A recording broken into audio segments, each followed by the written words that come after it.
What's up, everybody? Welcome to GoJo with Mike Golick Jr. That is me. With me, as always, Brandon Newman. Brandon, what's going on?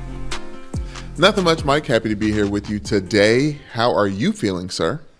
I'm feeling good. I am feeling better if people would listen to what we say at the top of the podcast and download, subscribe, rate, and review. As always, give us a 5-star rating and a review, and check us out on the DraftKings YouTube channel under the GoJo with Mike Golick Jr. playlist.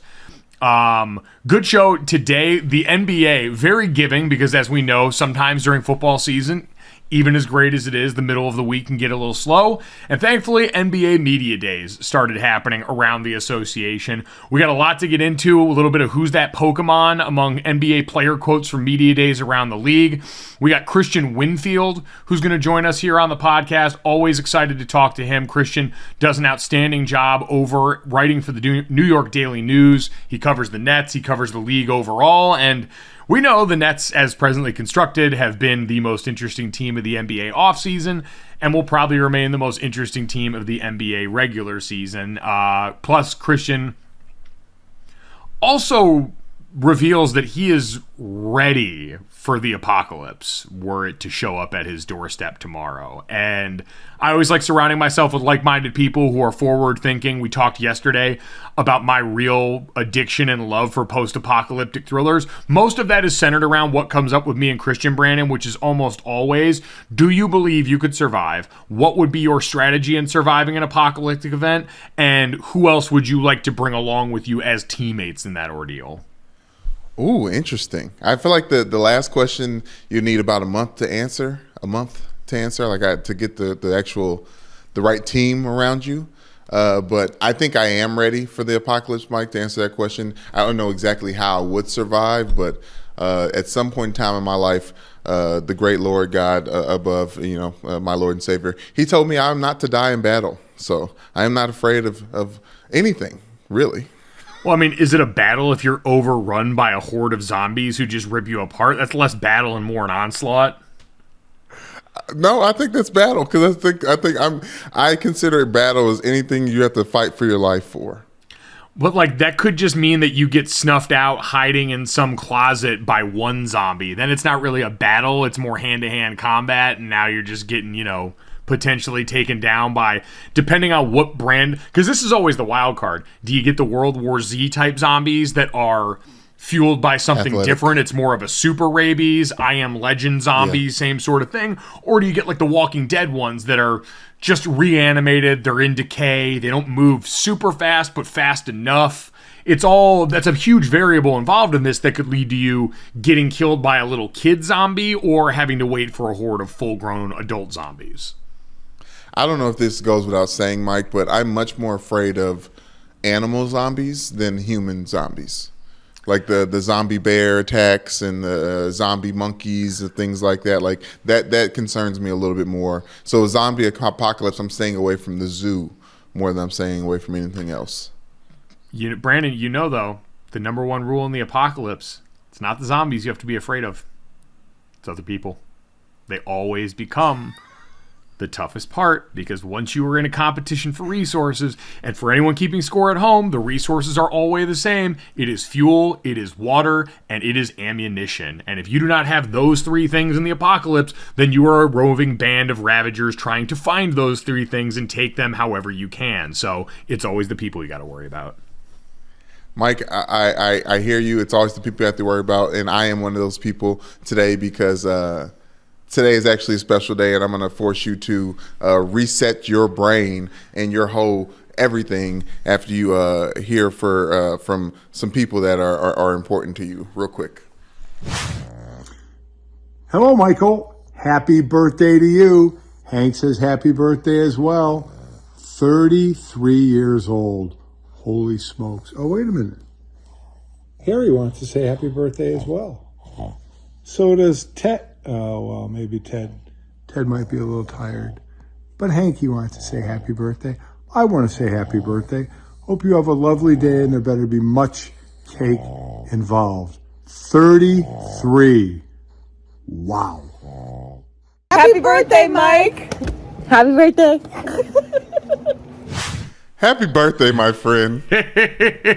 Oh, damn it. I was really hoping every year, Brandon, as I've been doing work in this industry, I've made it my mission to make sure that everyone doesn't find out it's my birthday until after we've finished whatever show is going on that day. So congratulations to you. This is just a testament of how long we've known each other, because very few other people have ever been as aware to go and get this done there. And thank you to Mom, Dad, Sydney, the pugs. I didn't see who else jumped in that one video of my mom and sister. Mike, I you know me. I don't know all the whites in your life. I could have.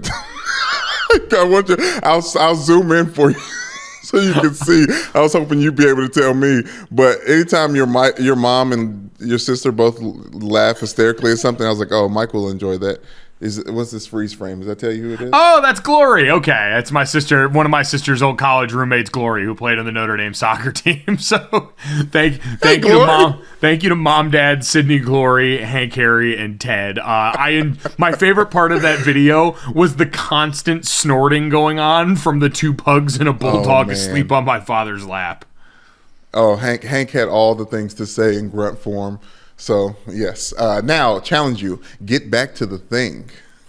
Well, listen, 33 is a time where I've always said, like, coming into my late 20s and early 30s, I've actually gotten more comfortable with a lot of who I am in general, my comfort level in this job, and being yourself on air, which I think is a lot more difficult process than I thought it was going to be, but it's also made me more comfortable in accepting the things that I am good at and the things that I am not good at, and learning how to supplement those with great teammates. And that's why you mentioned in the zombie apocalypse, it would take you a while to know who you wanted on your side. No, I honestly, I think I was gifted such a uniquely prepared family for a zombie apocalypse. Everyone brings a little something different to the skill set. I think my dad's got a calm demeanor and a good way about him that would keep everyone else level-headed during this.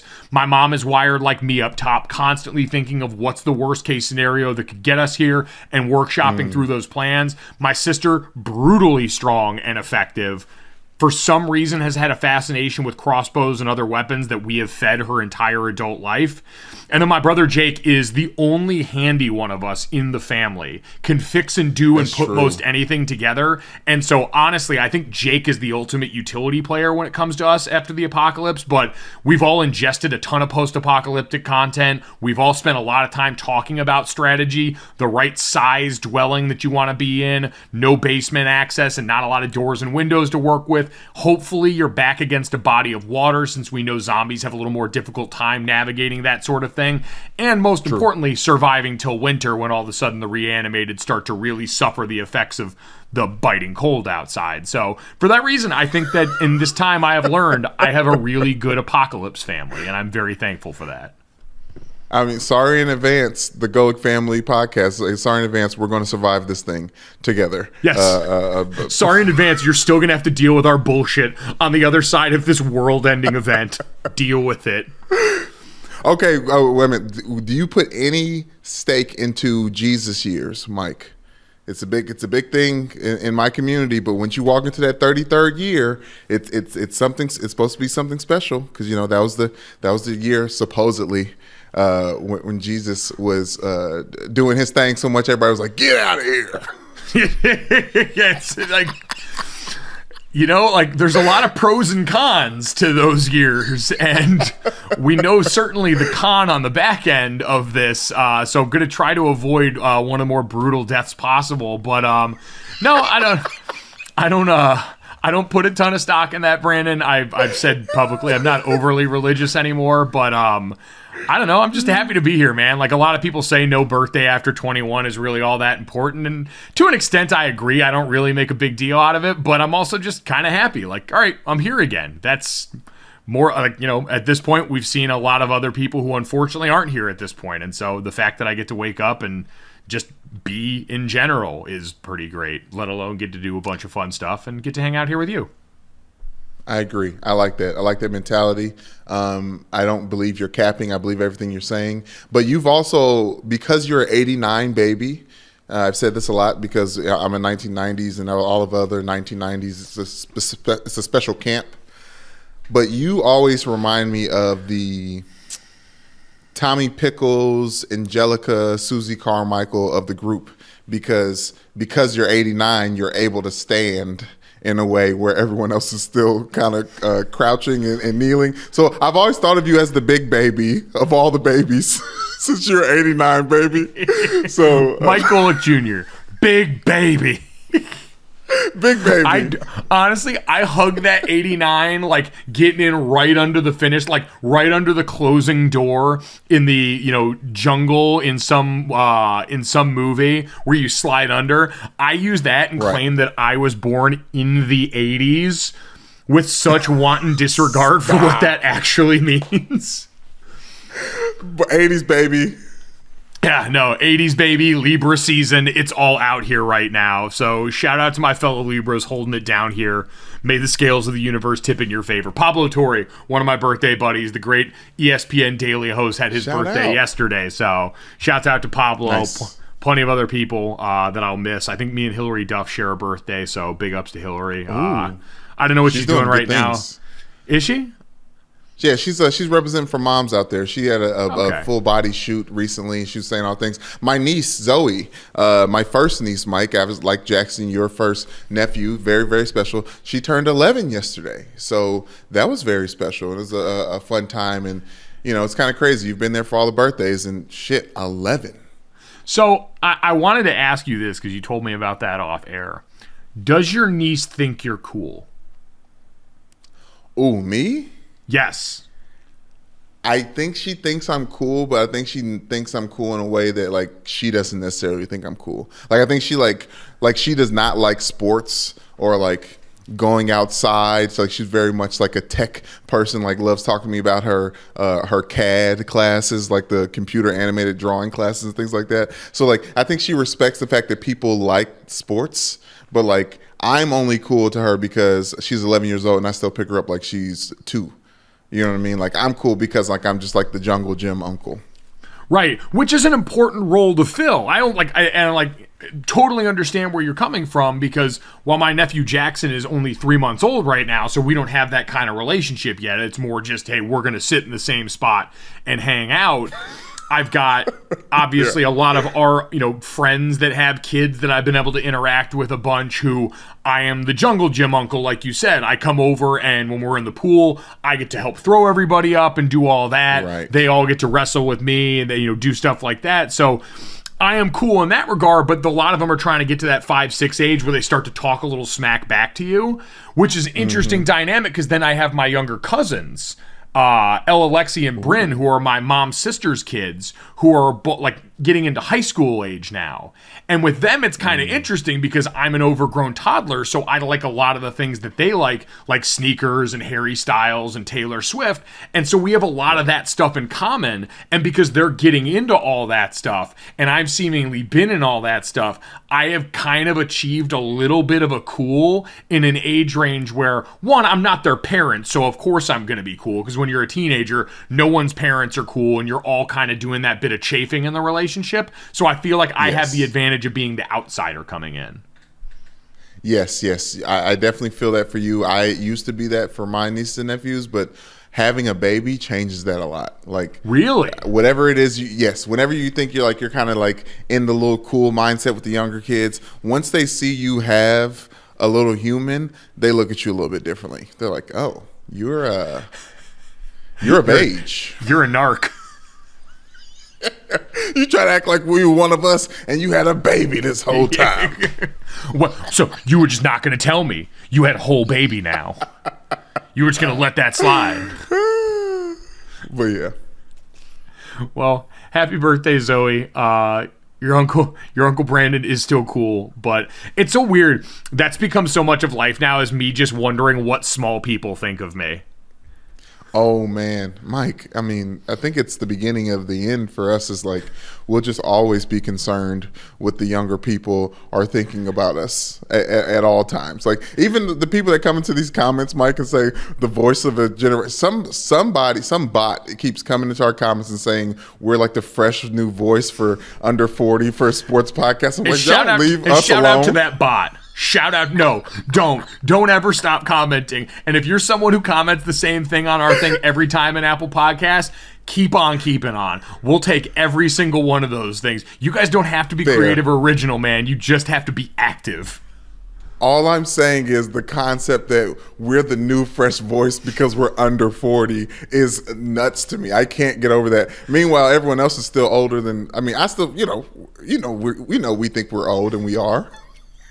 Listen, you know what that just means? We got a lot of room to still make a 40 under 40 list, because I missed out on most of the other ones, like 25 under 25 or 30 under 30. Yeah. Wasn't a big list guy, so we got about 7 years here to try and work our way into one of these 40 under 40s, because once you get past that, I feel like people put comparatively less stock in those lists. Yeah, but that's your agent's fault, Mike. We gotta get on them for that. Yeah, that's right. Yeah. Email the right people. We gotta push the narrative. Yeah. I'd be out here pounding the pavement and shit. Brandon, speaking of narratives, it is a wonderful time of the year. The NBA Media Days are back here, and I don't know what's in the water right now. This has felt like this week, as we've seen NBA players back in their buildings and guys getting in front of the microphone. It seemed especially giving of content and especially giving of some of the internal beefs and strifes that have been going on in these organizations. And so before we get to Kristian Winfield, who will obviously take us inside the Brooklyn Nets Media Day and locker room and building in a way that very few other people can, wanted to play a little game. I think we've played it before on here. Who's That Pokemon? Which used to be what they play coming back from break. They put up the little silhouette. I would shout, Pikachu! Yes. It's also and I think I told this story last time, it is the subject of my favorite Vine of all time as we talk about being old and dating myself. I was old enough to remember when 6-second videos showed up on a green app instead of a black and purple and pink app. But my favorite Vine of all time, where the guy goes, "Who's that Pokemon?" He goes, "Pikachu." And they say, "Jigglypuff." And he just goes, "Fuck." Yes, Mike. I am familiar. In Jigglypuff. I think my favorite one, I guess not my favorite one. I'm just used to seeing it and it always being Onyx, because he's a very specific silhouette. Very, very specific, beautiful rock type, flawless, no notes. Feels like it should be a way more prominent and powerful figure than it is, just on sheer size and composition. Right? But we don't got to go there, and I don't have to narrate any more Vines because that's obnoxious. But I am going to read a quote, not attributed to anybody, from NBA Media Day. So many of these came from a lovely aggregated article by Andy Bailey for Bleacher Report, so credit where it's due. You can see a lot of these quotes over there. I'm going to read the quote, Brandon. You're going to see if you can guess who said the quote, and we'll go from there. So, Brandon, are you ready? Hell yeah. All right, here we go, Brandon. First quote coming up here. Who's that Pokemon? I haven't spoken to him at all ever since the game. I can show him better than I can tell him. It's life. Nobody cares about that uncomfortable nature of it. It's how you perform and what you bring to the table. What's said is already said. Brandon, who's that Pokemon? Whew.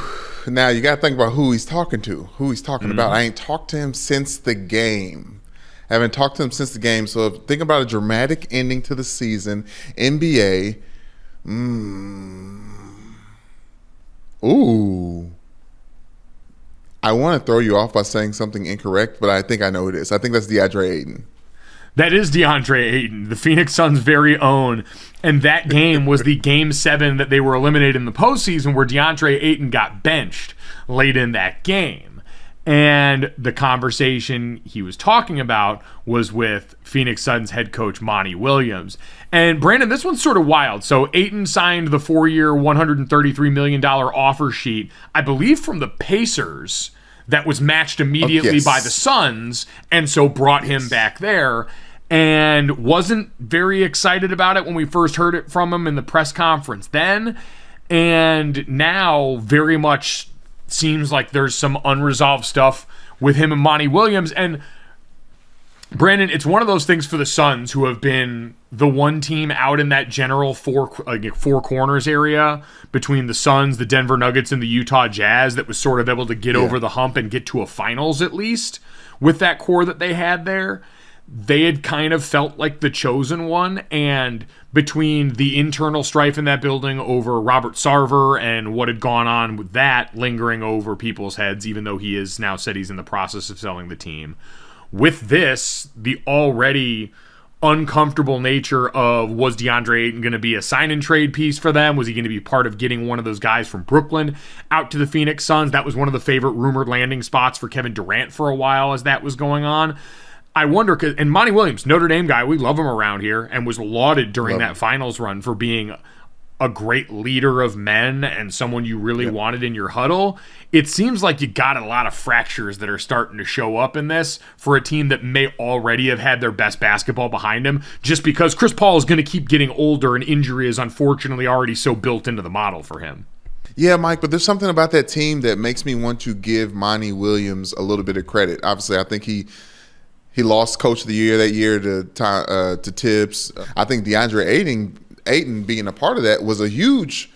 I mean, he was playing Shaq level style basketball when they were about to win the NBA championship. 100%. That's why I think this is so important, because outside of Chris Paul being healthy enough on the floor, because Devin Booker, we've seen at this point, elite scorer as far as superstar player in this league, probably always going to be a rung below that, at least right now. Chris Paul, still the straw that stirs the drink, but DeAndre Ayton was, in the Avengers, when they say we've got a Hulk, like, what's your big difference maker in a sea of talent? Right. It was DeAndre Ayton starting to do a bunch of those, 24 and 10 games pretty routinely during that finals run. And he claims it's not bothering him. He talked about approaching this with a business-like attitude and all that stuff, but it just feels like there's been a lot of stuff about that team. And people can compartmentalize. I feel like that's pretty easily done. And at some point, him and Monty Williams are going to, I'm sure, sit down and hammer this out. Monty said he kind of wanted to stay away from the team for the summer. And I trust that guy's leadership. I trust the way he approaches these things. Right. But this is already a question of, were we going to see that DeAndre Ayton more consistently? And will him now rage holding down on the turbo and the joystick be something that helps or hurts that? I'm glad you mentioned all the variables around it, Mike, because I think that leads to DeAndre Ayton saying, I'm going to take a more business-like approach about it, because he's been more jovial about it. He's kind of like been this, like, it's weird to say rapper in the NBA because a lot of rappers do that, but he's got the chains, the chokers, and he's always being very flashy. They had that infamous Western Conference Championship parade. That they were like that short parade. They're driving through Phoenix in Devin Booker's drop tops. But I think all that stuff that's happening with Sarver kind of forces you to kind of put the jovial nature aside. It's like, listen, I'm just going to get cash these checks from this problematic owner and wait for that ship to right itself. But other than that, I think it's time for me to get to business. And I think that's a common theme with a lot of these media day quotes that we've seen floating around. Everyone wants to take things very seriously nowadays. Yeah, it's very much I'm here so I won't get fined energy. All right, Brandon, let's get to the next quote here. Who's that Pokemon? I'm in the gym and something happens and I'm like, oh man, I can really do that. That's different. Brandon, who's that Pokemon? I'm going to say AD, because he's somebody who doesn't play a lot of basketball outside of when it's time to play basketball for his job. So, and I think Anthony Davis is finding out he can do new things in the gym. I appreciate that sentiment, Brandon, but unfortunately that's not correct. That would be Zion Williamson of the New Orleans Pelicans. That intrigues me even more. Yeah, and this is one, like, I don't think I have a take less than I have just hope here.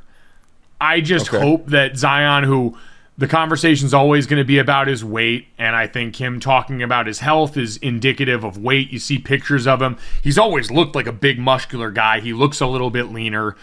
The question's always going to be, can he maintain that over the long haul of a season? Because the NBA season is so long, and I always joke, even during football season, I can feel myself, gaining weight. And I'm a guy who had a hard time gaining weight for a while. It's gotten easier now as the years have stacked on, but when you get into that season mode and all of a sudden the routine starts to become one where, especially in the NBA, you see practice less, it's a lot of shoot-arounds, and you're just trying to get to game time.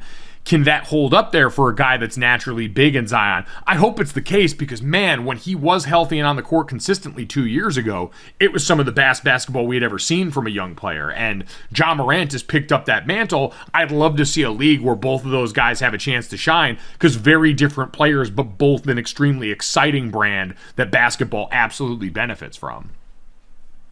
Absolutely, Mike. We haven't seen Zion Williamson do his thing for a very long time. So, I mean, there's been a lot of times where he's been out there looking like his whole body got gout, like a little bit swollen. But now he out there, I think he looks like Groot. Thinking like I am Groot. Like he really does look like a lean teenage Groot. That's kind of, I've never seen this version of Zion Williamson play basketball. Don't I say this version of, and this person that actually looks like a lean tight end, the way that LeBron looked in those first 8 years of his NBA career. I'm excited to see Zion be Zion, and I used to care about the Pelicans, now care less about them, and I just kind of want to see this one player ball out. Yeah, so fingers crossed, man. Again, this one's more hope than anything else. Like, I'm not trying to be out here being first predicting Zion's demise because we're all better if that guy's out here healthy and balling. So fingers crossed for him, dude. I hope he figures it out. New Orleans is a hard place to stay skinny. I found that out the very hard way. I learned what triglycerides were during my last stint with the New Orleans Saints because I had too many of them. It's literally blood fat. My blood was fat.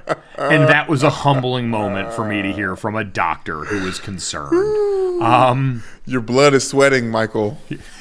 Honestly, if anyone would have sweaty blood, it would be me, without fail. All right, Brandon. Who's that Pokemon moving along here? We're treating the season like we have a chip on our shoulder. We're the underdogs. Obviously, the world is looking to see what we do, but they're not talking about us, and that's fine. You know we'd rather be under the radar. Brandon, who's that Pokemon? Mike, you're not going to get a Lakers quote by me. That's got to be Anthony Davis, the brow. Anthony Davis, Antonio Davis, all the above. Yes, that is Anthony Davis, and I figured that was going to be one of the more interesting ones for you. Anthony Davis, who missed 42 games this past season, to go along with LeBron James missing 26 games this past season, as the YouTube audience watches Brandon don his Lakers cap right now. How you feeling about the notion of the underdog Lakers, Brandon? Because I'm sure most people are going to hear that and laugh. I think the Lakers realize that they're not as good as they think they are, regardless of the names on their roster. And Pat Bev being a huge signing is a huge problem for the Lakers. But I think that this is good. I think it's good for them. I think they realize that they are middle of the pack and they need to play their way out of it. You know, I'm sorry. The Lakers had the same issue that Notre Dame had going into the season. It's like, we didn't need those preseason rankings. Like, just leave us alone, let us be, and let us figure it out within time. But Anthony Davis being the reason why that we work ourselves back into the first place, I'll believe it when I see it. I thought the more interesting quote from Davis was what he talked about wanting to work on, and he talked about getting back to the mindset he had in 2019 when he got traded to the Lakers in the first place before the bubble season. He said, be more aggressive. I started to get in my own head last year, and I don't think a lot of people know that, just knowing how much better I could have been. And I think with Anthony Davis, we've seen so much conversation about, does he want to play the 5 in certain lineups when it seems like it's a more advantageous lineup for the Lakers? Is he going to be more aggressive going towards the rack? Obviously, is he going to take care of his body in the ways that people think he needs to in order to keep up what he has to give himself a better chance? Because some of the injuries are freak show stuff that he'll never be able to overcome. Some of it I always think is a guy who was a ball handler and went through that big growth spurt when he was young, and so moves a lot like a person smaller than a 7-footer. You just see it out there, and part of that is why he's so great, because he can move like that. And I think part of it also puts him in positions that kind of compromise his body. But if that guy's motivated, I always say, going back to last year with Russell Westbrook, so many of the failings of Russell Westbrook were just failings of Anthony Davis that forced more onto Russ's plate than needed to be there, given who he is and the fit with that team. Now, they still haven't, I think, gone out and meaningful address shooting, like Pat Bev and Dennis Schroeder coming back to this team. aren't necessarily guys that I look at and say, all right, this is the kind of spacing you want for a Lakers team that we always thought would be better suited with that, with LeBron and the way he runs the point forward. But I just think Anthony Davis is the only key to this Lakers team, because LeBron James is not going to be able to play 82 games in a season anymore. I just think those days are behind him. He's still going to be great, but it's going to have to be managed, and I know that's something he's resisted.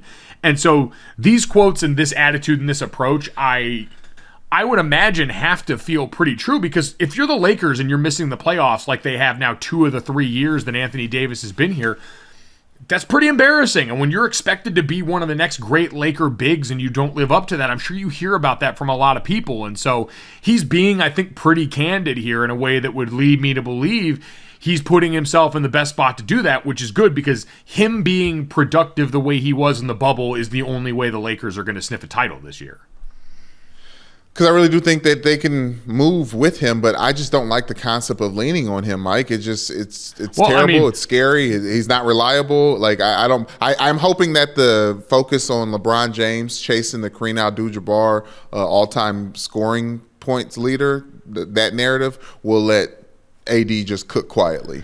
Well, I mean, if you're in a team with LeBron James, it's always going to be a weird dynamic, because you're never going to be the most talked about player, but you're also under way more scrutiny than anyone else. And plenty of LeBron James' former teammates have come out and talked about that. You know, going back to his time in Miami, Chris Bosh talked about the extra spotlight on that team. Kevin Love was pretty candid about that in Cleveland, and what a different pressure it is being alongside that guy.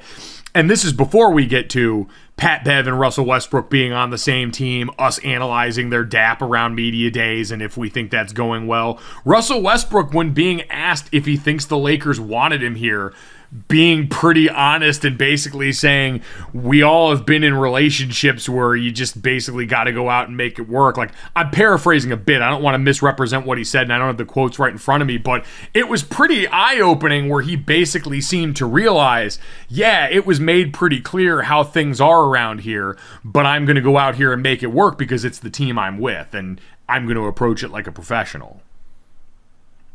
Yeah, and I like that, Mike. He's even open to coming off the bench for the first time in his career to start the season, which is going to be great, and it could be great potentially. So I think he knows that he has to be himself and behave like himself and perform like himself, or else he has nowhere to play basketball. Like I think that he could be a good trading piece eventually in the middle of the season, but until then, let's try to make this all-star work on this team.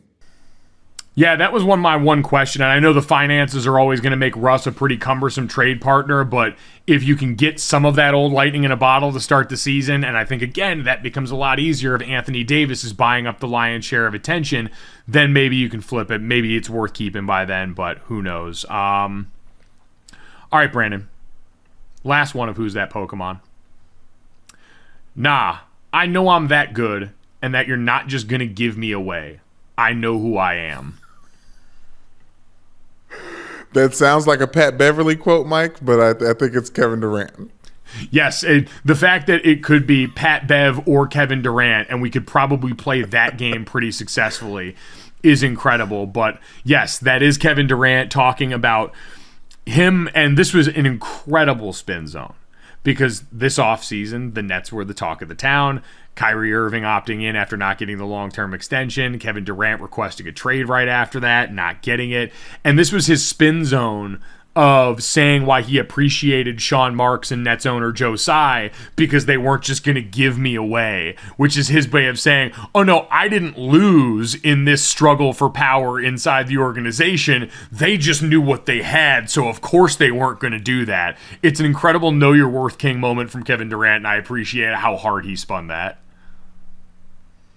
I don't know if it's a spin zone, Mike. I hear it, and I just think, like, yeah, damn Skippy. He said that's one thing I respected about the whole thing. They came to me and they let me know, hey, we can't just give you away. You're too good for that. And Kevin Durant's like, y'all smart. Y'all smart business people. I like how y'all do things. I'm more interested, honestly, with the Steve Nash quotes on Kevin Durant about them being family and family going through this, and the fact that he demanded that he get fired has nothing to do with their relationship moving forward because they've known each other for a very long time and they get past rough patches like that. I don't know if I'm buying that one as much. Probably not, and I would imagine if things go wrong this season at any point in time and they're looking for a switch-up, Steve Nash is going to be the first one to go, even though Sean Marks came out and gave the vote of confidence on Twitter to him. I forget if that was Sean Marks or Josiah, actually. One of them came out and said the staff has our full support around here in immediate response to that. And again, an organization that was way too giving in public of what was going on inside closed doors, I think, for the most part in that. But Brandon, I think at the end of the day, the real truth is here, now that there aren't restrictions based on vaccination status for where players can play and when, if this basketball team's healthy, they're probably going to be really good. I can't say that, Mike. I'm done with that. Especially, it's like with the Lakers. I'm not saying that this team is good based on the players that are on the roster. I got to see them do the thing. I got to see them do the basketball part. All right, well, you know what? If I can't convince you, I've got someone who can. So we're going to take a quick break, and when we come back, New York Daily News writer Kristian Winfield, who covers the Nets, is going to come on and talk us through what we saw at Media Day with the Nets, what you need to believe, what you may need to look skeptically at, and what the future this season does look like for this Nets team. Well, I appreciate you making some time during the day, man. I know it's busy and hectic there, Sure, of course. Yeah, man, the only things I wrote my first story. I'm going to write my second story when we finish, and then I'm going to go shoot a bow and arrow and work out. So that's all. Damn. The bow and arrow, is that a hobby? It's becoming a hobby. It's really like a preventative measure in case of like zombie apocalypse. You know, I don't want to get caught lacking in these zombie streets. You know what I'm saying? So I put a down payment on my own bow. I'm practicing, and I asked them if I could bring the bow here into like Barclays Center for game one, and they said I'd get carted away in handcuffs. So, but it's open carry in New York. I can walk around with a bow loaded if I want to, and no one can say anything. So I figure if I can't take it to Barclays, I'll take it to the club. You know what I'm saying? See what we do. See if the bow is a Babe magnet or not. You know what I'm saying? Something's getting ready to pop off in the club, and you just, instead of like pulling up the shirt on a waist, it's just, hey, listen, to let you know I got this thing on me, all right?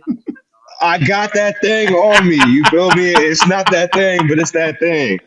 And the fun thing about the bow I have, like there's a small difference between like crossbows and recurve bows. Crossbows have this thing called the whisker biscuit. And that once I heard the name, I didn't need to know what it was for. I wanted the bow. But basically the whisker biscuit allows you to put an arrow in and leave it there. So you can like run around and have basically your bow loaded versus a regular bow, which you can't do that with. So I was like, yep, zombie apocalypse, this is what I need. So 100%. Yeah, I watched a lot of Walking Dead and getting ready to watch The Last of Us on HBO, and every time I watch one of those, it reaffirms that crossbow is the best weapon. Listen, you need it. And number one, I mean, what better weapon is there in a zombie apocalypse? It's silent, one-shot kill, and you never need to get new ammo. You can just keep picking up your ammo over and over again. Listen, it's a cheat code. I need it. Exactly. See?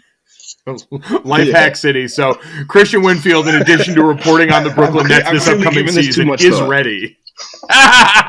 No, you know what? I love being aligned with people who are ready for the zombie apocalypse. There are two kinds of people in this world: people that spend no time preparing about that, and people who will live to survive the dawn after the last dawn, so to speak. Listen, I'm not just going to survive. I'm putting the team on my back. You feel me? We're all going to survive. Everyone's going to make it. The Zombie Apocalypse Championship. You want to be on my team. I promise you. There we go. All right, Kristian Winfield, in addition to writing and doing a great job covering the Nets and the NBA for the New York Daily News, is also the guy you want on your squad when it pops off post-apocalypse. In the meanwhile, though, Kristian, it feels like maybe you guys survived the apocalypse inside the Brooklyn Nets building after what this offseason supposedly was getting ready to be. Kevin Durant requesting the trade, Kyrie Irving, and the failure to secure a long-term extension that led to him opting in on that one-year $36 million deal. So I guess just overall, being back in the building the last couple of days and seeing all the people that were involved in these off-season headlines back together under one roof. What was that like?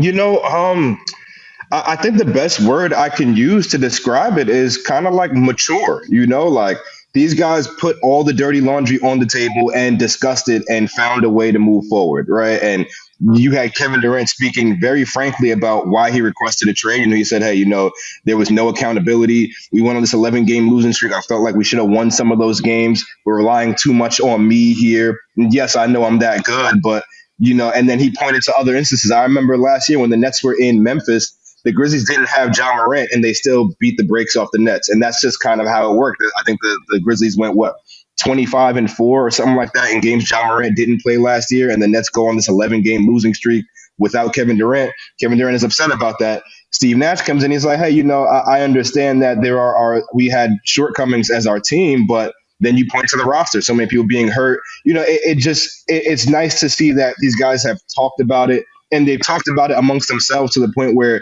they're comfortable addressing these relatively difficult things to talk about with the media.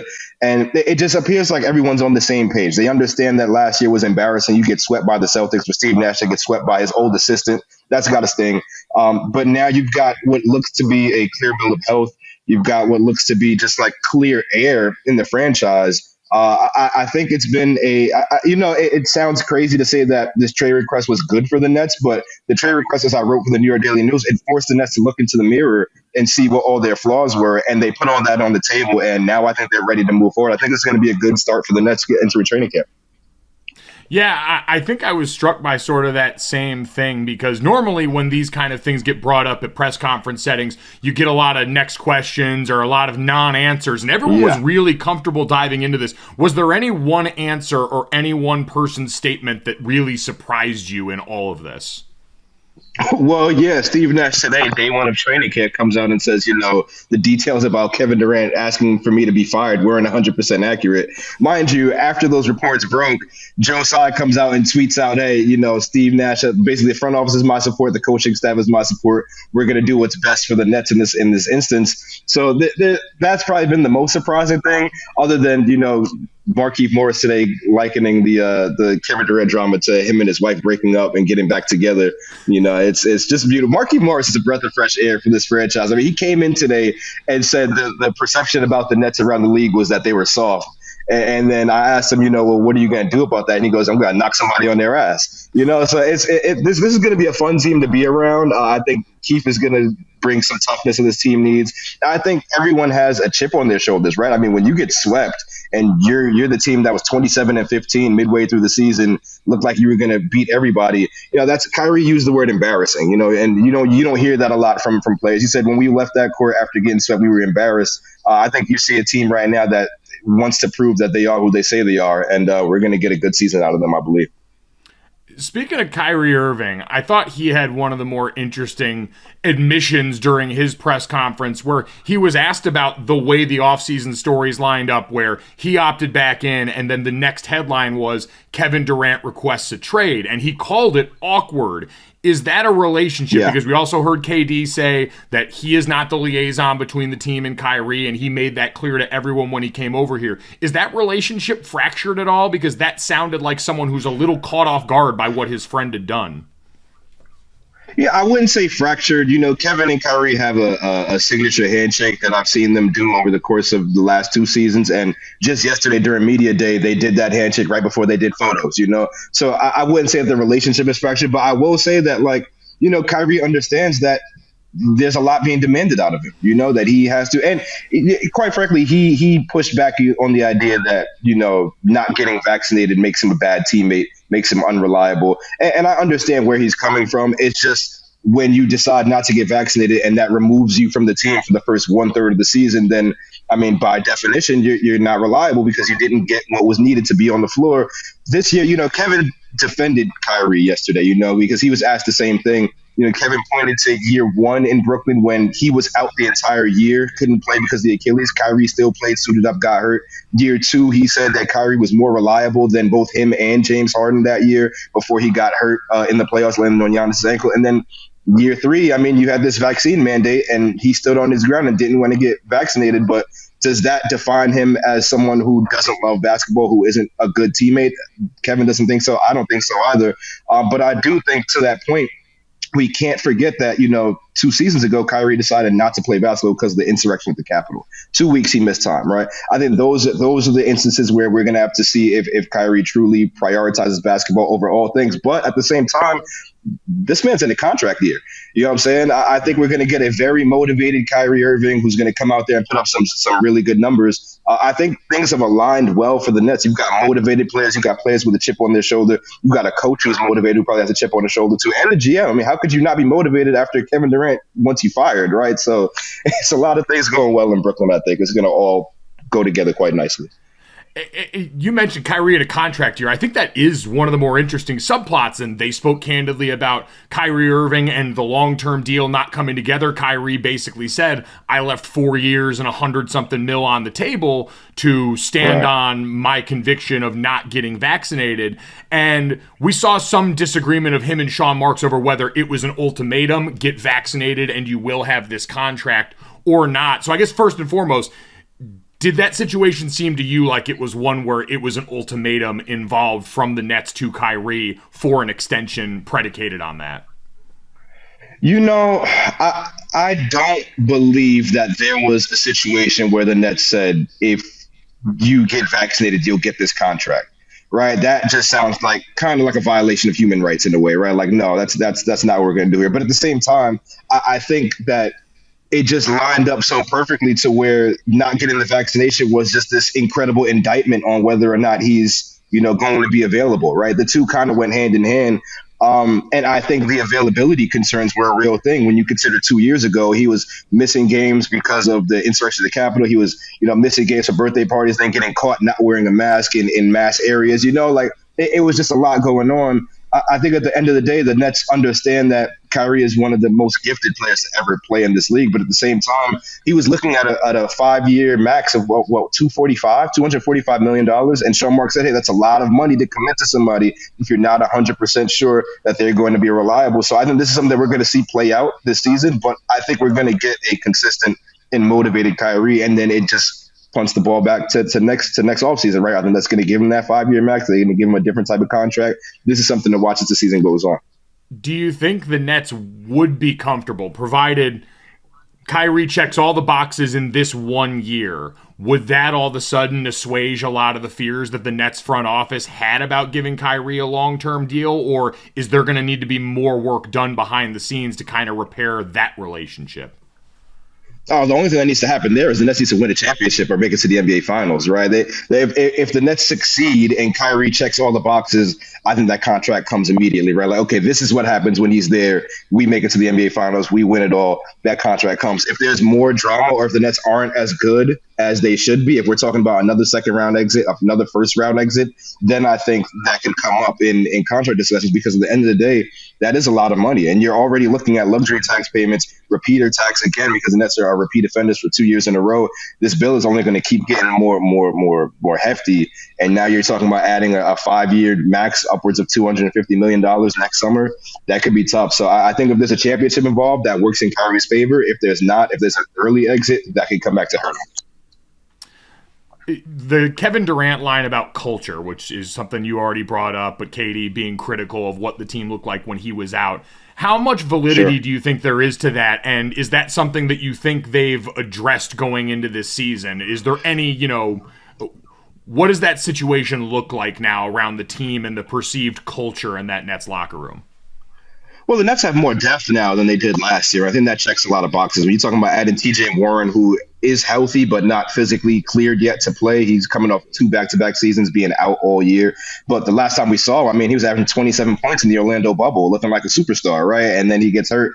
You bring him in. You've got Ben Simmons coming back, and he's completely healthy playing right now. He'll be ready to go. He's ready to go for training camp. He'll be playing in the preseason opener. You're bringing back Joe Harris. These are all guys that you didn't have during that stretch, right? So when Kyrie as well, there's no vaccine mandate. Kyrie was out for half those games during that stretch. And when you look at what's left with the roster, you're looking at James Harden, maybe one other shooter and a bunch of other guys who are slashers, defenders that can't really get their own bucket. Steve Nash put it on the table earlier. He said, of course we're going to lose some of those games. We just didn't have shooters to space out the floor. So there was validity to some of that because Steve, at the end of the day, some of that falls on coaching, right? Some of that falls on players to just be better. But at the same time, the roster was stretched thin at that point. When you're looking now where you've got Seth Curry, Patty Mills, Joe Harris, TJ Warren. You've got a bunch of shooters that are going to be around these stars right now, and you're coming into training camp with a clean bill of health. I think that the first few games of preseason and the regular season are going to really show us what type of team that this is. But in terms of the struggles that they had last year, if you're getting those same struggles again this year with this roster, then it's a problem. But I don't foresee those issues because they have a deeper team now. So would it be unfair then to say that last year was a culture issue in those spots with the depth concerns that you just mentioned? Is that statement then a little bit inaccurate since so much of that seems motivated by what the roster's limitations were more so than anything there? Is it unfair for Kevin to have called that a culture problem based on their roster then? Yeah, I think it may have been unfair for him to use that as an example of there being a culture problem. Right, because at that time you have to call a spade, right? That roster after he goes out with no Joe Harris before the James Harden trade. I mean, you don't really have any shooters. You don't have any other playmakers. Patty Mills hit a cold stretch, and now you're doomed.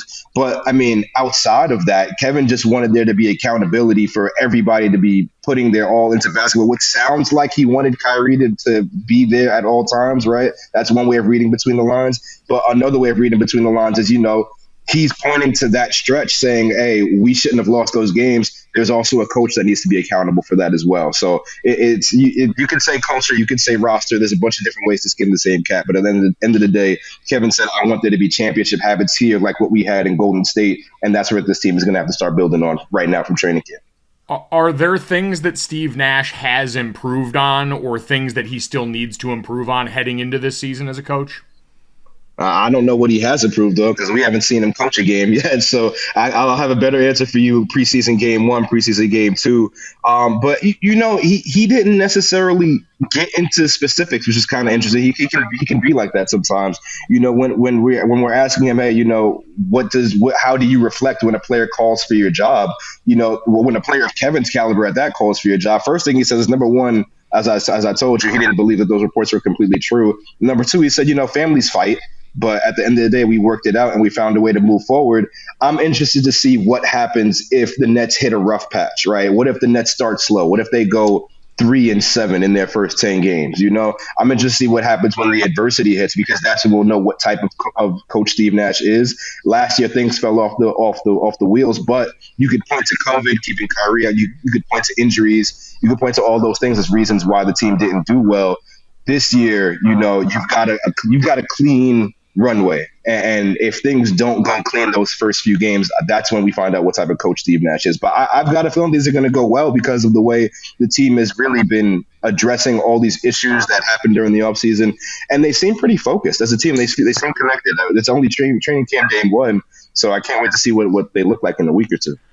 Does that include Ben Simmons? Because I feel like we had such a long period where there was nothing coming out of Ben Simmons and his camp. It was very quiet. The injury certainly had a lot to do with that. Down the stretch of the season, there was all that stuff about him leaving group chats and what the communication was like with the team about him coming back from injury during that postseason run. So is there any hangover from that, or is this also a player who's just back in a mode for a new season? Well, speaking of the group chat thing, number one, I reported earlier that wasn't necessarily the case, and then Ben went on JJ Redick's podcast and basically just completely called that 100% false.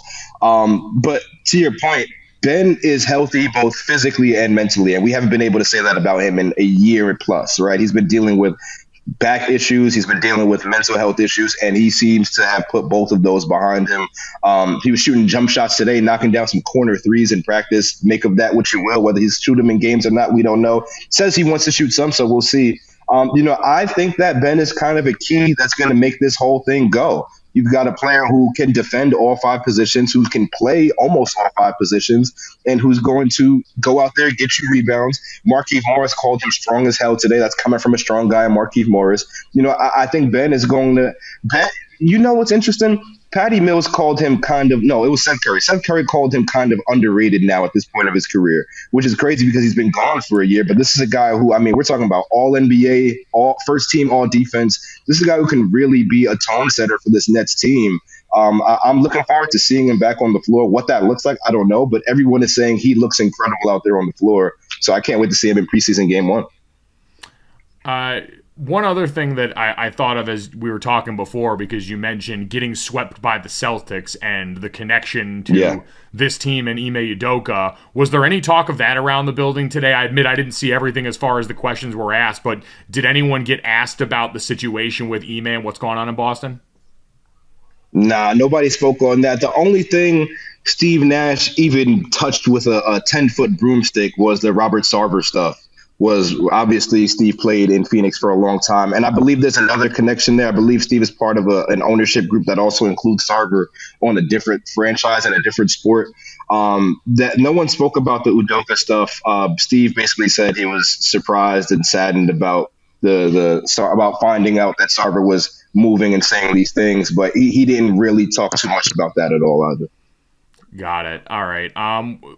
With that in mind, actually, with the Celtics, like, should this Nets team be the favorite in the East going in to start this season? I mean, I know you've got the Sixers and some other squad. The Celtics made it back there, but now they're going to be without the coach that helped engineer that turnaround in the second half of the season. Is it overblowing things to say the Nets should be the favorite in the Eastern Conference with everything you just described?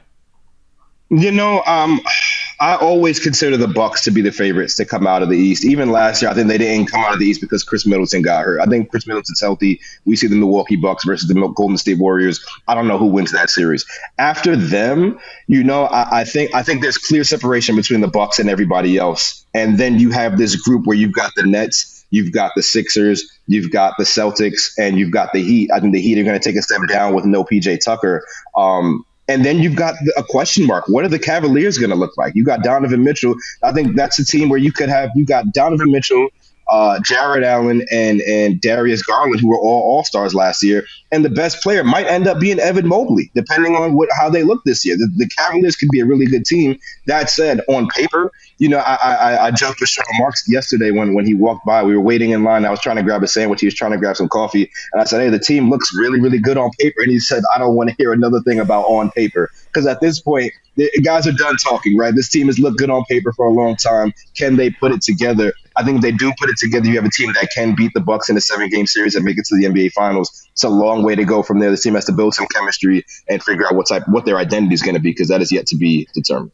Yeah, I think at this point the Brooklyn Nets are an on-paper dynasty based on the way we've talked to them about them going into the start of every season. Yeah. So they've got that part on lock. You can hang that banner inside Barclays pretty comfortably right now. Kristian, last one before I let you go. Champions. Yes. It's like DVOA champions for the Seahawks. On paper champions. Hang that in the rafters at Barclays. Kristian, before we let you go, we started this thing off talking about doomsday prepping and being ready for the apocalypse right now. You're a man that considers yourself very ready.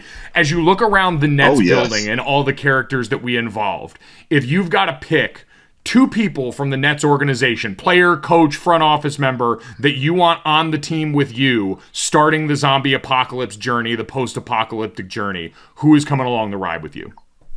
And the first and foremost, not even a question, Markieff Morris. You know what I'm saying?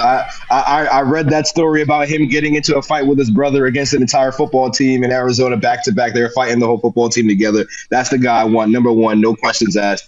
Number 2, that's a significant drop-off between Markieff Morris and everybody else on the roster. I don't know, man. That's a good question. Who's the second person I would want in this organization? I don't know, man. I know there's Markieff Morris, and then after that, I don't know if I want Kevin Durant. He's going to get seen because he's so tall. He's tall and lanky.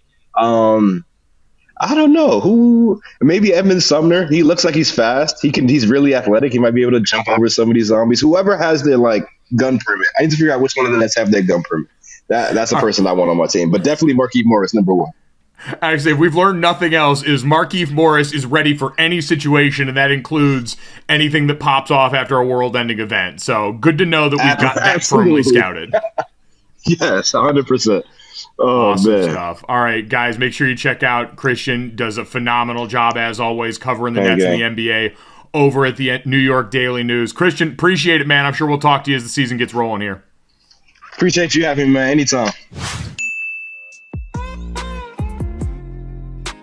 All right, Brandon, about that time to get to that time where we get to ask, do you know what time it is? Oh my God, Mike, I really am. I'm not ready, but I will be. Are you ready, Mike? Brandon, I'm going to tell you about how ready I am. I know that I am ready. What I need to ask is, have you finished pulling up on your computer screen the things that you need in order to be ready for this segment of the show that belongs to you? I am, Mike. But I keep cruising. Can't stop, won't stop moving. It's like I got this music in my mind saying this, that, and the third. Cause the player's gonna play. And haters gonna hate. And I'm just gonna shake. Shake it off, Ooh, ooh, ooh. My man, I see you. I appreciate you deep down in here. And if you appreciate Brandon's love and newfound respect for Taylor Swift, make sure you let him know about it. Download, subscribe, rate, and review GoJo wherever you get your podcast. Leave us a 5-star rating and tell Brandon how much more Taylor Swift you want to hear out of him. Mike, can you tell me what album that was on? Shake It Off, I believe, was on 1989. Your birth year. You're welcome, sir. There we go. Gang. Taylor Swift, listen, we've basically led parallel lives. I say it all the time. Very similar paths along the way here, and so that's why it feels like every song she's written for me, and I greatly appreciate that from her. Brandon, let's get to this. And this, we'll start off with a little bit of update in the world of baseball. Aaron runs home run chase for 61. I don't know if you landed it yet. I don't think I have either. No. It's at this point, it's become a really uncomfortable struggle for everyone involved. We had the fiasco with them cutting into college football games, but not NFL games that involve a team in New York in ways that make absolutely no sense. But the Yankees do get some new good news. The Yankees get a win over the Blue Jays and win the AL East this season. They get a 5-2 win over the Blue Jays. It is their 20th AL East title. Aaron Judge, however, goes 0 for 1 with 4 walks in this game and still does not end up tying that 61 home run mark. Brandon, getting to a very weird point here. We've seen some of the walks have been intentional. Some have just, I think, been pitchers trying to avoid being the guy with his name on that dubious mark, which I actually think would be awesome. If I'm some middle-of-the-road pitcher and I'm probably never going to be a Cy Young guy, never going to be someone that's talked about with the Kershaws and the Scherzers and the name pitchers around the league, it'd be kind of nice to have my name remembered for something, even if that something is giving up Aaron Judge's 61st home run in one of the what I heard Buster Olney at ESPN call the best hitting season in the history of Major League Baseball. That'd be a pretty cool thing to be a part of, even if you're a guy losing on the other side. Yeah, but I feel like Aaron Judge is just he's distrusting of everyone at this point in time. He's getting walked so much that even if somebody was to walk out there and give him the perfect ball, I feel like he wouldn't do what he needs to do with it. I've said he's got the yips. Yeah, at this point, I can't account that some of it might be mental, but there's always this problem. And I remember Jeff Schwartz asked this on Twitter a while back, why more people weren't intentionally walking Aaron Judge all season. It could have been happening, and I may not have noticed because, of course, I wasn't watching every Yankee game or checking every box score along the way. I was just watching the highlights of him mashing dingers as the season went along. So, could have happened, probably should have happened. Now it seems to be happening a lot more. Yeah, but don't intentionally walk him. Like, give him a version of a T-ball swing. Like, be a part of history, like you said. Don't be afraid to embrace the moment. Don't be a coward. Go out and pitch to the guy, and let's see if he can do this. on his own merit. Says someone who has no implications on my future career if I go out there and let up a homer to Aaron Judge. Brandon, let's get to that. And that is an opportunity. An opportunity knocking for the UConn football Huskies, who are, once again, not a good football team. Not surprising to a lot of people. Nope. Jim Mora has taken over as the first year head coach at the Huskies program. Obviously, Jim Mora is a tenured and veteran college football coach of his own right. And season hasn't gone great, and their roster is perilously thin right now at a couple of positions, including at running back. And Joe Arruda, who covers UConn men's basketball and football for the Hartford Courant, shout out to the Courant, hometown paper back in CT, tweeted out, the UConn football roster is so thin at running back that Jim Mora said the staff considered 6-foot, 300-pound defensive lineman Jelani Stafford to play the position. Stafford, who played some running back in high school, was, quote, pretty darn good, but we're probably not going to put him in there.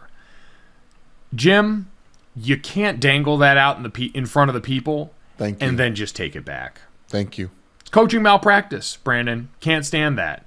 Because this young cannonball of a man was not just kind of good in high school. Now, he went to California area high school in Cole Center, Pennsylvania, which is a word salad of very confusing directions in a high school football name. But he had over 2,700 yards, 42 touchdowns, including a junior season in 2017 where he went for 1,608 yards with 32 touchdowns on 156 carries. And Brandon, you can go back on 24/7 and Huddle and some of these recruiting places and watch who was a 265-pound high school player absolutely truck stick and juke in the open field. Plenty of competent-looking and decently sized high school football players. All I'm saying is, Brandon, if Buddy doesn't at least have a package down inside the goal, inside the 10-yard line, everyone at UConn has lost their way. I understand winning is your job. Losing sucks to that extent. But if you're not going to be good, the least you can do is provide joy and go viral in a way that brings your program a good light. And I'll already say it, Brandon. I'm wearing the thick 6 shirt right now, which is usually reserved for an offensive or defensive lineman that scores a touchdown during the normal course of action in a game, which can include via handoff. We saw that for Jordan Davis in Georgia last year when he got put in on offense. And if this guy's playing running back, it still counts. Every score he has is a thick 6, so why not try and set the record for thick 6s in a game by one player and have some positive association for your program right now? I want good things for you, UConn, and these can be big good things for you, which are even better. Yes, this is proving to you and your fans that you're trying, that you're out here, you're going to try to make things right, you're going to try to win this game, and you're also going to try to do right by your players because, Mike, the entire team will get jacked up. Will get up if they see this defensive lineman toting the rock, making important plays, finishing first downs. Like, every back can't be a 3-down back, but then you got a 3rd down back. And this sounds like this guy's just that. Yeah, you know what? We don't need him to be a 3-down back, Brandon. Just need him to be a 1-down back. Yep. I will take a 1-down back. Yep. That is all we need. And for UConn right now, whose only win is over Central Connecticut State University, and shout out to CCSU. They are many things, but they are not a football power. UConn, you can do the schedule game, and you're not going to find many wins there for them. This would be a win for the team, for the program. Like you said, get everyone jacked up, give them something to be excited about, give this young man some shine. Let him go out there and be great. Hey, UConn might be the new D-tackle. Travis Jones got drafted 3rd round to the Ravens. He's been stout. He hasn't had really many stats, but he did a great job for UConn. And I like looking up there in your area for D tackle talent, Mike. Man, back in the day when I was growing up, when Dan Orlovsky was roaming the sidelines, UConn used to be pumping him out on the defensive side of the ball for a bit. So fingers crossed they can at some point get back to their ways. Would love to see it for the hometown Huskies based on how things are currently situated. Not feeling great about it. Brandon, let's get to the third. The third is the Rolling Stones list of the top 100 TV shows of all time, according to them. And can I already say something? Yes. It's already very off because it's like a radio station's like Clear Channel's ranking of the top movies, right? Like you're already Rolling Stones. Your thing is music. For you to come out here ranking TV shows, there's already a little issue for me. So they originally compiled this list in 2016 and decided to update it. They reached out to TV stars, creators, critics, and other people involved to try and get them to help them sort through all of this. There were no restrictions on genre or era along the way, and I think you'll see that now. What I think it ends up meaning is they essentially tried to alternate old show and new show so that nobody would yell at them for favoring one over the other. Right. So, Brandon, this is what we shook down with as far as the top 10. Number 10, The Mary Tyler Moore Show checked in. Number 9, Atlanta, of FX fame. Ooh. Number 8, Cheers. Number 7, Mad Men. 6, Seinfeld. 5, Fleabag. 4, The Wire. 3, Breaking Bad. 2, The Simpsons. And number 1 show of all time, according to Rolling Stone, The Sopranos. Brandon, your face is full of disgust. Why? Actually, my face got fixed because I was thinking about how much I think I like the list. I would flip The Wire and Breaking Bad, but Simpsons as number 2 is probably legitimate. A lot of people wouldn't give any legitimacy because it's an animated TV show, but longevity and the amount of things they're able to predict. I think The Sopranos love affair is kind of still really weird. It's easy. That's why people like Michael Jordan so much. It's like, it's just easier to have a number 1 that's undisputed. Number 7 at Mad Men, I never finished that. Seems weird. I love that Atlanta is in the top 10 because I think one thing Donald Glover tries to do is compete with The Sopranos, and I think he beats it at a certain time. Succession at 11 seems very, very new and thirsty, but I love Mary Tyler Moore Show at 10. It's just, I could go on and on. Mike, you tell me that Veep is in the right spot at 13. Explain. Well, I think Succession could have an argument for top 10. I'm surprised Game of Thrones is as low as it is in this. I think Game of Thrones was down in the 30s on this list. Yeah. Fleabag showing up at number 5. What? Do you know Fleabag? You were saying Game of Thrones being below what? Well, I like that Leftovers is at number 17, but Game of Thrones should be Game of Thrones should be in the top 5 of HBO shows showing up in the top 20, if that makes sense. I was surprised that Veep got vaulted over Game of Thrones, and I understand maybe Game of Thrones is being punished a bit for the last season and how that ended. I'm with you. The one I yelped at was The Leftovers at 17, because I promised, south of Mina Kimes, you'll probably find very few people that publicly stand for The Leftovers as hard as I do. I thought it was phenomenal. Again, I am a big fan of post-apocalyptic stuff, and that one did it in a way that was pretty new. It was amazing. It was amazing, Mike. Every season, it didn't get bad. Like, Game of Thrones was behind Watchmen on HBO, which again I loved. But I am stunned that it made its way all the way behind that. MASH was down in the 20s, which for the longest time was the trivia answer for the highest rated television finale of all time or single episode of television of all time, right? As a trivia answer here. But yeah, and Fleabag being up at number 5, very, very stunning for me. A show that I loved, a show that I think is only 2 or 3 seasons, but to be the 5th best TV show of all time, I definitely think it's top 10 range, and maybe I give too much credence to shows that have been around longer and lasted longer, but that one was stunning to me in a positive way because I love the show. Well, I wanted you to explain that one because I've never seen it, but sure.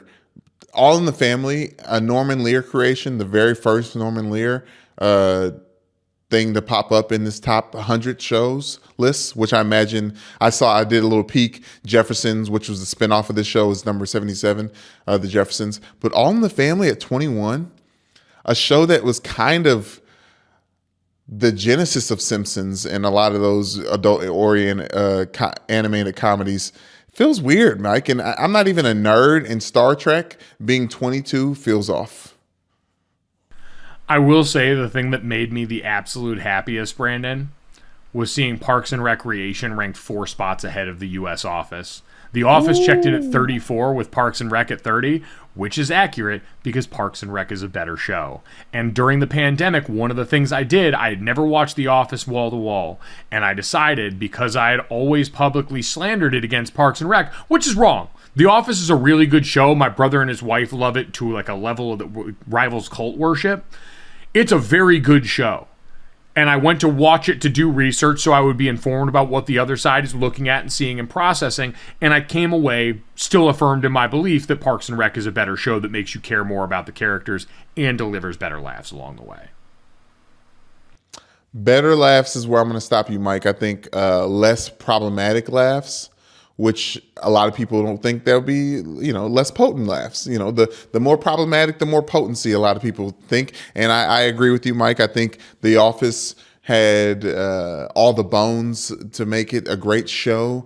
But there was something about Parks and Rec that was like, specifically that show itself was good. And I think that little basically from 35 on this list until you get to Parks and Rec, at 30 is very, very interesting. So Roots is at 29, then 30 Parks and Rec, then 31 Game of Thrones. That's where Game of Thrones checks in, yeah. 32 Better Call Saul, obviously coming from the Breaking Bad. Monty Python's Flying Circus, you can't really judge it because it's at 33, but 34 The Office, and then 35 Lost, which was very, very popular when us growing up. I remember I think we were out doing something, Mike, and then Dane came over and was like, how long is this going to last? I have to get back. Lost is going to start. That was back in the era of true appointment viewing that a lot of people thought ended with Game of Thrones, and they may be right with that. But yeah, there were some shows like Lost that I thought would be more rewarded for what they contributed to television at the time or just how important they were culturally. But again, a lot of things went into this list. It's 100 shows long, so we're not going to get to all of it. But those are some of the highlights as we saw it. If you see any that we missed, at GoJo Show on Twitter, or you can always check us in the reviews on Apple Podcasts. And Brandon, we barely made it through that long list. We hope you guys enjoyed making it through this long podcast. If you did, make sure you download, subscribe, rate, and review GoJo wherever you get your podcasts. Leave us a 5-star rating and a review. Go and check out the DraftKings YouTube channel. Subscribe there. Check out the GoJo with Mike Golick Jr. playlist on the drop-down, and then throw a bunch of likes that way. Go and watch some of those. Leave it up on your computer and just let it play in the background. Please. We don't care how you come to it. Just come to it some way like that. Help us out a little bit. We will have the top 5 teams in the NFL, according to me and my dad, coming out in the next couple of days here. We will get you ready on a Football Friday upcoming. A lot of great stuff at the end of the week. We're looking forward to it. Thanks so much. We'll talk to you tomorrow.